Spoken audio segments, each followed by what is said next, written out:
ये जो व्लॉगिंग एक अच्छी चीज़ है, लेकिन जिस तेज़ी के साथ अब ये एक पूरा प्रोफेशन के तौर पे सामने आ चुकी है, जिसमें बड़े बड़े घर दिखाए जाते हैं, बड़ी बड़ी गाड़ियाँ, चमचमाती गाड़ियाँ, और हमारे बच्चे ये देख के सब कुछ ये समझते हैं कि पढ़ाई की तो ज़रूरत ही नहीं है, जब ये बग़ैर पढ़े हुए सब कुछ हासिल किया जा सकता है। तो ये कितना तबाहकुन हो सकता है हमारे माशरे के लिए, हमारी फ्यूचर जनरेशन के लिए। जी बहुत बहुत शुक्रिया। अब ये इतना खतरनाक हो गया है कि इसमें किसी न किसी लेजिस्लेशन की जरूरत है और इसमें हुकूमत को आगे आना चाहिए और आगे आके कोई ना इसको इस तरीके से लोगों को ये कह के भाई आप इसको क्यों देखते हैं, ये तो फेक है, ये तो झूठ है, ये इसको इस तरीके से रोका नहीं जा सकता। आप देखिए ना, इस वक्त भी हम बैठे जो गुफ्तगू कर रहे हैं, हम भी एक्चुअली इनडायरेक्टली उन्हीं की तशहीर कर रहे हैं। मीडिया जो है वो इस तरह की बातों को इतना हाइक, एक शख्स पाकिस्तान में एक जुर्म पे गिरफ्तार हो गया, उस गिरफ्तार होने पर हर बंदे ने वीडियो बनानी शुरू कर दी, हर चैनल ने उसके ऊपर प्रोग्राम करने शुरू कर दिए। तो इनडायरेक्टली ये भी हम उनकी तशहीर ही कर रहे हैं और उनको उनकी इंपॉर्टेंस को उजागर कर रहे हैं। मुझे तो ये लगता है कि क्योंकि मैं बहुत अरसे से ट्रेनिंग से, टीचिंग से वाबस्ता हूं और मैं बच्चों की खास तौर पर तरबियत के सिलसिले में उन चीज़ों की निशानदेही करता रहता हूं जो माओं से गलती हो जाती है, जो वालदैन से एक्चुअली, और जो घर का हमारा माहौल बिल्कुल ऐसे हो गया है कि वालदैन अपने बच्चों पे नजर ही नहीं रख रहे।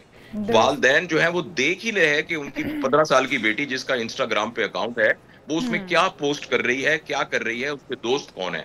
तो ये जो बिल्कुल वहां से सरफे नजर हो गया है, और उनमें से कुछ लोग जो बहुत पैसे कमाते हैं उनको पूरा मीडिया हाईलाइट करता है। 8 साल का बच्चा, उसने 1 मिलियन कमा लिए, 10 मिलियन कमा लिए। तो ये इस सारे के अंदर हम सभी इस जुर्म में शामिल हैं।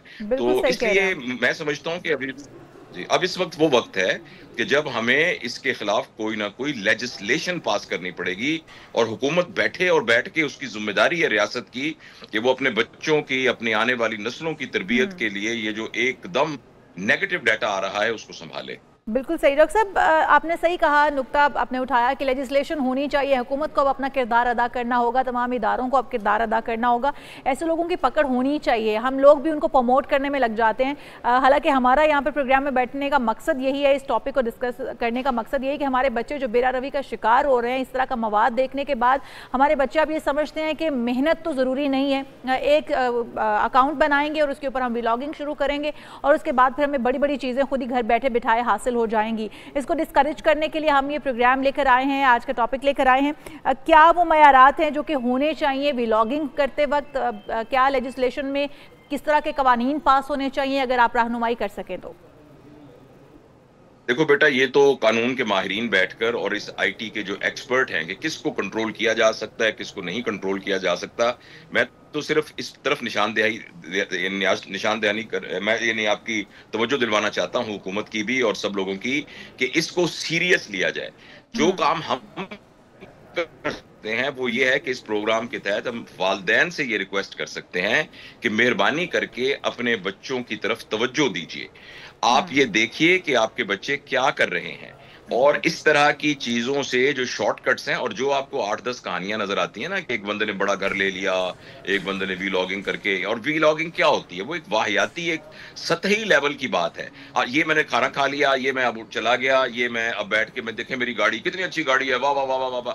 अब ये बिल्कुल सतही लेवल की बात है। इसमें देखने की बात यह है कि हमारा जो ज़ौक़ है, हमारा जो मयार है किसी चीज में से एंटरटेनमेंट निकालने का भी, और जिससे एक हिज उठाने का मयार है, वो कितना सतही मयार हो गया है। कहां तो हमारा मयार ये था कि लोग मुश्ताक अहमद यूसुफी की किताबें पढ़ते थे, शफीकुर रहमान की किताबें पढ़ते थे, और जो है कर्नल मोहम्मद खान की किताबें पढ़ते थे मिजाह के लिए, और उस लेवल का मिजाह था। और कहाँ ये जो है ना, ये एक तरह का फक्कड़पन और एक तरह का ये इस तरह का, पंजाबी में बड़ा जबरदस्त लफ्ज है शोधा पंजाबी का एक जबरदस्त लफ्ज है जो एक्सप्लेन करता है कि ये जो शोधापन है, इसके लिए मैं तो जिस जगह से ना, जैसे कमरे में ठंडी हवा आपको आ रही है सर्दियों में, एक सुराख है उसमें से आ रही है, तो मैं कहता हूँ कि सुराख को पहले बंद किया जाए ना, ताकि ठंडी, और वो जो सुराख है वो पेरेंटिंग है। वो सुराख ये है कि अपने अपने घरों में देखे ना, जितना जो भी बच्चा बाहर आके इस तरह की कुछ कर रहा है, वो उसके वालदैन के गोद से ही तो निकल के आके वो आ रहा है ना, तो उस लेवल पर ही तो बच्चे की ये डेली की एक बात और बड़ी, जी जरूर बात मुकम्मल कर, मैं एक बात मुकम्मल कर दूं। जरूर। मैं ये कह रहा था कि दूसरी अहम बात ये है कि ये जो हमें 4-5 7 लोग नजर आ रहे हैं ना कि बुढ़े और बड़े जिनको, ये रूल नहीं है, ये एक्सेप्शंस हैं। ये समझने की जरूरत नहीं है कि हर वो शख्स जो अकाउंट बना लेगा ना वो बिलियनर नहीं बन जाएगा। ये रूल नहीं है, ये एक्सेप्शंस हैं, ये एक्सेप्ट कुछ लोग हैं। तो इसलिए असल तो मेहनत ही करना है। अगर आपने सोशल मीडिया पर भी काम करना है तो उसमें भी अगर आपने उसके जरिए से कमाना है तो फिर भी आपको क्रिएटिव होना पड़ेगा। आपको उस पर भी उतनी ही मेहनत करनी पड़ेगी जितनी मेहनत आप अकाउंटिंग में करते हैं, जितनी जर्नलिज्म में करते हैं, उसी तरह से मेहनत करनी पड़ेगी। तो ये जो रॉन्ग नंबर्स हैं या पैराशूटर्स हैं, अपने बच्चों को इनसे बचाने के लिए अब यकीनी तौर पे पेरेंटिंग को इन्वॉल्व होना होगा, पेरेंट्स को खुद इसमें इन्वॉल्वमेंट शो करनी होगी, वक्त देना होगा। क्या किया जाए, क्योंकि हमारा जो एक मेन स्ट्रीम मीडिया है वो भी लैग कर रहा है। वो हमारे जो रियल हीरोज़ हैं, चाहे वो पाकिस्तान के हों या हमारी इस्लामी तारीख के हों, उनको भी हाईलाइट नहीं किया गया, उनके ऊपर भी मूवीज़ या उनको उस तरह से आइडियलाइज करके दिखाया नहीं गया हमारे बच्चों को। तो एक गैप मौजूद है। अब उनकी कहानियाँ अहादीस के ज़रिए या स्टोरीज़ जो है हमारे रियल हीरोज़ की, वो पेरेंट्स बताएँ, एक सेशन डेली का रखें, कुछ वक्त निकालें, किस तरह से इसको मुमकिन बनाया जाए, असल हीरोज़ की तरफ रोशनास करवाया जाए और इन रॉन्ग नंबर से उनकी जान छुड़वाई जाए। डॉक्टर साहब क्या करें? तो हम बिस्मिल्लाह अभी से करते हैं, मैं और आप मिलके ना हम करते हैं। मैं आपकी तवसत से आपके चैनल से रिक्वेस्ट करता हूं कि अपने प्राइम टाइम में आप 1-2 घंटे का कोई प्रोग्राम रखें जो पेरेंटिंग पर हो, और मैं आपके साथ उसमें मदद करने के लिए हाजिर हूं, लेकिन वो हो प्राइम टाइम के ऊपर। बिल्कुल सही। यानी जिस वक्त में आप बैठकर सियासी, सॉरी ये लफ्ज मैं इस्तेमाल कर रहा हूं बड़ा अजीब, लेकिन नहीं, मैं नहीं करना चाहिए। ये जो हम सियासी लोगों को बिठा के ना उनकी एक मुकाबला कराते हैं, उनके दरमियान एक बहस करवाते हैं और जैसे एक तमाशा देख रहे होते हैं और लोग समझ रहे होते हैं कि जी आज के 9 बजे से 10 बजे के प्रोग्राम में पाकिस्तान के सारे मसाइल हल हो जाएंगे। सारे चैनल उस वक्त बैठ के ना वो एक जैसे मुर्गों की लड़ाई होती है ना, इस तरीके से हम कर रहे होते हैं और उसका कोई नतीजा नहीं निकल रहा होता कि फलां ने यूं हो गया, फलां का यूं हो गया। तो भाई बिस्मिल्लाह आप करें, मैं आपके साथ हाजिर हूं। मेरी उस 7-8 साल की पूरी एक मेहनत है, मैं आपके साथ हाजिर हूं। मैं इंशाअल्लाह अज़ीज, आपको मेरी आवाज आ रही है? जी बिल्कुल आ रही है डॉक्टर साहब, 100% आ रही है और बहुत अहम बात कर रहे हैं। उसमें ये है और दूसरा मैं अपनी वेबसाइट आपको बताता हूं, www.profdrajaved.com। उसके ऊपर हमारे पेरेंटिंग के कोर्सेज पड़े हुए हैं, हमारी बाकी चीजें पड़ी हुई हैं। अगर आपका चैनल सीरियस है तो मैं आपके साथ मिल सकता हूं और हम पेरेंटिंग की पूरी कैंपेन शुरू कर सकते हैं। इसी तरह तमाम चैनल से गुजारिश है कि अगर आप करेंगे और उसको हम इस तरीके से प्रेजेंट करें कि वो लोगों के लिए बहुत जबरदस्त अट्रैक्टिव हो, यानी बोझ ना हो।